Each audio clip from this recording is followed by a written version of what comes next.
Jujutsu Kaisen. Jujutsu Kaisen chapter 167, Tokyo number 1 colony part 7. Last we left this off. was a weird ass chapter. Oh, was it? That's what I'm This saying. was the weird ass chapter? Yeah. All right. It was a weird chapter, bro. Fine. We'll see. Anyway, so we started last we left off with Jujutsu Kaisen. We had Itadori finally convincing Higuruma to, let him use his points. Essentially, he couldn't give him his points yet, but Higuruma has over 100 points, which allows him to create a new rule in the culling game. So he did what Itadori asked him. He basically made a new rule that would make the points transferable between players. And Kogane accepts the transfer of a number of points of their choosing to another player has been added to the rules of the culling game. I didn't notice this at first reading, but Itadori's like, phew. This is like a funny relief panel. Yeah. You didn't notice that? I didn't notice. It's such a small panel in the grand scheme of things. I just wanted to read the rest of the dialogue, but I was like, nah, that's funny. And he's just, after all this, he was just like, that worked out. So Higuruma continues to give one of his points to Itadori, one of his remaining points, so that Itadori would not be subject to curse technique removal for 19 days. Because one of the rules is that if you don't earn any points within 19 days, you're dead, basically. And with that, Higuruma leaves. And Itadori is like, Higuruma, what are you doing? What are you going to do now? If you don't mind, will you help us? And Higuruma's like, I'm too broken. Too broken for this story. I can't hang out that much. I'll probably be back, but I can't. I'll pull up when you need me. Don't worry about it. But yeah, he basically explains that his 2 leftover points were actually from killing the judge and the prosecutor from that case in his flashback. So after the barrier opens, he plans on turning himself in. But until then, he'll ponder his course. Niggas deserved it. Sure, but they grossly misused. What? They grossly misused. Yeah. They grossly mistrialed. Misused. Misused? Yes. All right. What did they grossly misuse? Their power. Everything. But yes, their power. Yeah, okay. They grossly misused. It's profound, bro. Believe it. Hey, I mean, I can't absorb it. The depth of what you just said escapes me, eludes me. So yeah, Higuruma was like, I'm out. And plus, if I stay with you, I'll just hate myself more because you're so fucking good and I'm a dick. I guess he's just like, damn, I met a real one today. Yeah, that's exactly right. Yeah, it's like he got smacked in the face with. I need to put my thoughts together. Itadori was what he figured as an ideal person, something that he kind of strived to be, even if he never really said it out loud or thought about it that way. Mm-hmm. He wanted a justice system where truly, where true criminals get punished and, honest, good people don't. Yeah, even if plain and simple. Even if these honest, good people, in theory, probably did something wrong. Or at least innocent people wouldn't be subjected to being guilty despite being innocent.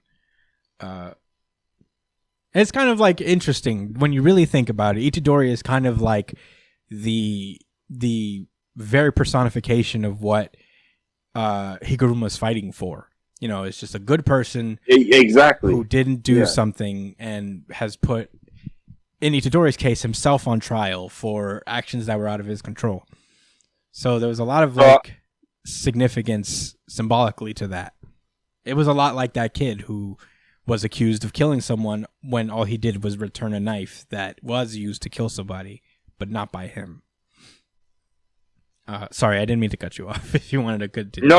I wanted to keep listening to what you were saying. I actually forgot what I was going to say, but hopefully it'll come back up. Yeah, please let it come back. I didn't mean to cut you off. Yeah. No, don't worry about it. It's probably a thought better save for the end of the chapter anyway. Yeah. We now cut to condescending applause. And it is funny. It's just like kind of an 80s movie, like, not bad. You pass. And Megumi's like, what? And this new guy, what's his face? Reggie. Reggie goes on to explain that, like, you're Doflamingo. Yeah, Doflamingo Jujutsu Kaisen. He says, that's enough. Your Shikigami is sufficient. I can see you're strong. Otherwise, I'd just kill you. You should join us. How much do you know about the culling game? And Megumi comes up with some bullshit because he doesn't want to give him too much information, basically explaining that it's a ritual for using the cursed energy of players inside the barriers to take Japanese people to the other side so they're no longer human. Why did he specify Japanese people? Because the culling game specifically is like focused on Japan as a country. Because this is the biggest. But there's only Japanese people there? Well, in theory, like, the idea is that, like, Japan is the epicenter of Jujutsu still. Like, Jujutsu is practiced all around the world, but, like, the big epicenter is in Japan specifically. Right. So what he's saying is that he's trying to use Japanese people because they are in the epicenter. Ideally, like, they probably have the highest quality of curse techniques, domains, whatever. Oh. So the idea is that Kenjaku's just trying to use the innate ability of Japan in Jujutsu to turn them into curses, I guess. It's some bullshit that Megumi just kind of came up with on the fly to avoid telling this guy what the fuck the deal is. But Reggie just cuts through the bullshit. He's like, do you know Kenjaku? And he's like, I knew it. A sorcerer with a Yes, I know Kenjaku. Yeah. He's like, a sorcerer with a connection to Kenjaku. And Reggie is basically like, I think what you just said about using players' curse energy is a bluff. Or rather, for a second or third plan. And he says, I think that... I like the way he said that, because he put it in such a way that, like, he was like, look, he's like, you either bluffing or you are telling the truth, but that's definitely not what's going on. That may be something for later on. Yeah, I just like that. Yeah. That was. He does this a lot with the characters talking. I never hated this part. Yeah, he writes great dialogue, I guess. Yeah.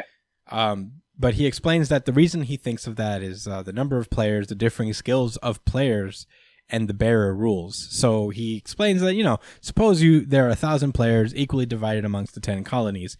That means each colony has 100. But among the players, there are people like Kashimo, Higuruma, who are much stronger.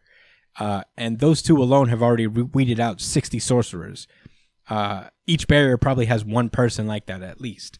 So, basically, he's thinking like, Megumi starts explaining, is like, so the strong weed out the weak early on. So you're saying this game will reach a deadlock quickly. And he's like, yeah, it pretty much has already been that way here. So, he explains that when the transferal of individuals enter a colony, the transferal is a way to spread them out, but primarily for stimulating early second awakening in modern day sorcerers. So it's basically forcing people to achieve their highest potential, and some people die doing so in the process, apparently. So if the goal was using players' energy, a lengthy melee with as many sorcerers as possible would be ideal. But since, like, some of them even die at the entrance of the game, that can't be right. Through a built-in mechanic from the jump before any rules are made. So this is purely the intention from the person who made the game. Yeah, exactly. And he explains that, like, you can be certain that Kenjaku will drop a bomb when only the strong remain, and then the culling game will have served its purpose. And we cut to Kenjaku, who, if you notice, his scar is healed up a little more. Like, it's not as, like, all the way around. It's, like, lightening up. I think that's a change. I didn't really notice that. Yeah. Cause I just thought maybe he was drawn a little differently. But yeah, I'd have to look at a comparison, but I believe you. Yeah. And it It's turns a little out lighter. Kenjaku's actually in China. These are Chinese characters. Yeah, I knew it, but what? And I look, wish I knew what they were saying. I guess it I doesn't know matter. what they're saying because I looked it up. I'm like, somebody must have translated what they're saying. And they don't say anything substantial. The first, Right, I figured. the first speech bubble says welcome, and or I think not welcome. Maybe I think they mentioned is please sit down. And Kenjaku says in return, "Thank you so much for having me." Something like that, something along those lines. And then we cut back to Reggie explaining the whole thing. He's saying, "I don't know what the bomb will be, but at the time, I'm preparing strong allies and storing up points." And that's when Megumi's like, "I have some questions. She isn't strong." And Reggie's like, "That's ridiculous. What are you talking about?" She lures people in and tracks them down. And Megumi's like, "And when you're done using her, you'll kill her for points." He's like, "How could you say that? I would never." Yeah, I don't know why he chose to violate. Yeah, I mean, Yeah, he isn't strong. I don't know. Maybe he's trying to call him out. yeah, Are you lying to me? yeah. And Megumi is like, "How lucky for you. Do you and your allies total 100 points?" He's like, "Yes, of course." And he explains, Megumi then demands, "A new rule is going to allow players to give each other points. Give me all of yours, and I'll consider joining you." And that's when Reggie says, "Negotiation breakdown," and a fucking goon pulls up from behind and tries to attack Megumi. But Megumi uses his shadow powers to warp through his devil dog and just fling this dude off of the balcony, and then used Nue to just body slam him into the ground from like 20 stories high. It's pretty cool. Yeah, the flying creature. It's pretty cool. Yeah, and this guy's down for the count. He even goes like, "Ugh." So I guess he's alive. But Yeah, he's not dead. yeah. But then we cut over to fucked up though. Yeah, then we cut over to Devil Dog, who has 2 knives coming up from his jaw, and I'm like, not the dog. Oh man, isn't this your best Shikigami or something? Oh, bro. I think Nue has really come into the clutch for him. I think Nue might be the best. Right. Nue is a clutch ass fucking Shikigami. But anyway, he says, "Oh, I get it. You were holding back. You want our point, so you can't kill us. If you don't fight to kill, you'll wind up dead." And then all of a sudden, this eye comes down flying from the top of the balcony, it looks like. And then it looks like it explodes, I guess. Because all you see it like flash. And then you don't see the end result because we cut away from it. But that's where the chapter ends. This was I really like this chapter. There was a lot going on. I think Reggie is an interesting character more now as we're getting into him. He seems like a smart guy. And I'd like to think that this is probably, they're maybe building him up to just kind of stick around for a while. Because he seems to have like a solid grasp of what's happening to a degree. I don't know. He definitely knows who Kenjaku is. That's a big deal. Yeah, that is a big deal, honestly. Not many people know.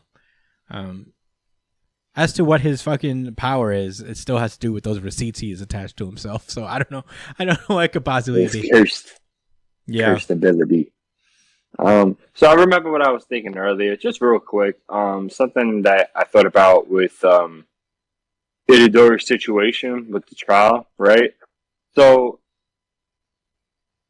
I don't think it was. I think before we were talking about it, like Itadori,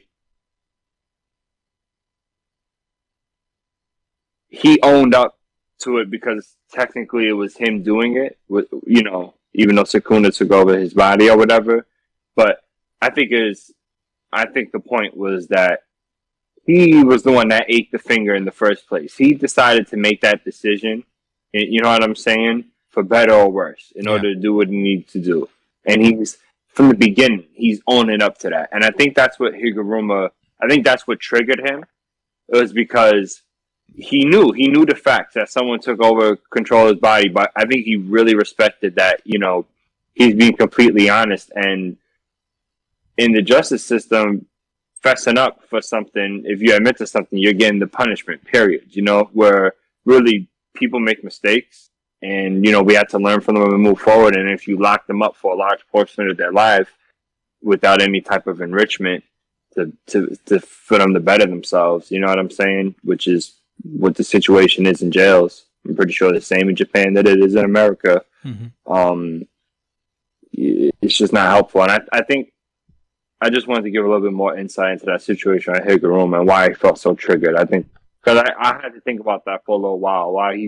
Because he seemed a little annoyed by it. Remember what was it he said? He said, I had to somehow he has to get away from him or he'll like do something. I don't know. What was it he said? I want to go back to the page. Oh, that he said that he'll end up hating himself more if he hangs around. Yes. Yeah. And that's why, because, you know, I feel like he had kind of lost sight of that, especially since he had, you know, let his rage get to the point that he murdered people. Mm-hmm. It was pretty deep. Yeah, there was a lot of depth with this. And I hope he comes back. I feel like this was kind of a little bit the gentle criminal of this series, you know? Just that this weird, like, villain, but not really a villain, who learns more about himself through fighting the main character in a way. There's like a little bit of a parallel story where one is kind of like the answer to a flaw that the character might have. I don't know. I felt that kind of vibe from it. Where I can respect that. It's interesting, you know, using the word villain in this series, man. I mean, Kenjaku's a villain, for sure, right? He's evil. Yeah. I mean, he just wants to.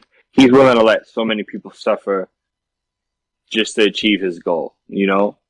And life is trivial to him. I think that's kind of like the essence of evil, not caring about others, which is ultimately not caring about life. Mm-hmm.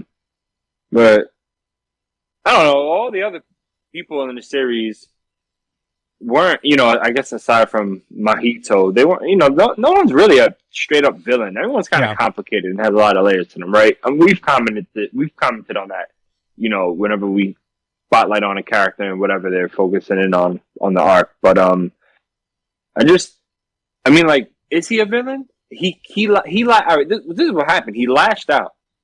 He got hold of some type of power, and he you know, as he was in the midst of lashing out and having a nervous breakdown, I don't think he knew he had the cursed ability. I think he got so mad, and as he reacted, the cursed ability came about. I don't know. I don't remember them getting too specific about it, but that's how I took it. Mm-hmm. That it was a simultaneous reaction. Yeah.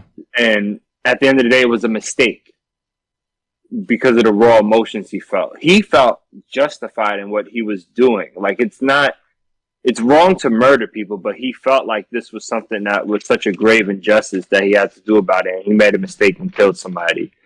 I think you deserve to be judged by the law and you know, maybe, you know, do jail time or something, but maybe, you know, locked away for life for making a mistake. Someone could learn from the mistakes in that situation and try to be a better person. I don't know. Maybe this isn't the space to talk about something like that, but man, I keep saying it, but this is a very deep character, and I really, really hope he comes back in a more than just I'm helping in a fight, you know? Yeah. No, damn. I agree. I mean, this is cool. This was just a real, like, let's sprinkle this real quick. That was deep. That was a lot of subtext, man. Yeah. It was just a good story, which was really cool. And I appreciate it very much. It's very well written. I mean, you know, where Higuruma stands here. I'm sorry, man. He let go. He lashed out, got all of that power, and then said, fuck it. And Itadori checked him, reminded him, you know what I'm saying? Like, what he even got mad about in the first place, what he's supposed to represent. Yeah. You know, and that's why he's saying, like, man, I'm going to fess up and turn myself in, because he still believes in that justice. That's not him being complete. I don't think it's him, like, being completely regretful. I think it's just him believing in what he says. So I can kind of be a little bit more at peace with that. I was a little tight. Yeah. And, you know, when I first seen this chapter, and, man, I think with all of that insight, I might have given this to RGC. I've been flip flopping a lot, man. I'm like a cat, bro. Yeah. Things am I in and out? Yeah.